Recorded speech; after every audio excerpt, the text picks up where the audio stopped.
નમસ્કાર મિત્રો, અમારી આ ચેનલમાં તમારું સ્વાગત છે। મહાકુંભ મેળાને લઈને એક દુઃખદ સમાચાર સામે આવી રહ્યા છે। પ્રયાગરાજ મહાકુંભ મેળા ક્ષેત્રમાં આગ લાગી હતી। સેક્ટર 19માં મહાકુંભ મેળા ક્ષેત્રમાં આગ લાગી હતી।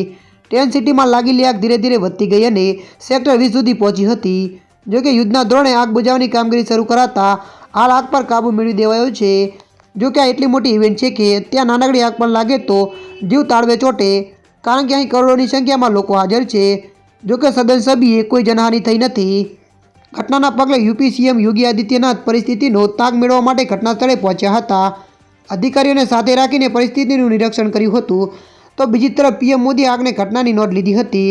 તેમણે સીએમ યોગી આદિત્યનાથ સાથે ફોન પર વાતચીત કરીને આગ વિશે જાણકારી મેળવી હતી। ત્યારે મિત્રો, મળતી માહિતી અનુસાર વધુ આપને જણાવી દઈએ કે એડીજી ભાનુ ભાસ્કરે જણાવ્યું હતું કે મહાકુંભ મેળાના સેક્ટર 19માં 2-3 સિલિન્ડર વિસ્ફોટ થયા હતા, જેના કારણે કેમ્પમાં ભીષણ આગ લાગી હતી। આગ પર કાબૂ મેળવી લેવાયો છે, બધા સુરક્ષિત છે અને કોઈને ઈજા થઈ નથી। અને વધુમાં કહ્યું કે આ મામલાની તપાસ કરવામાં આવશે।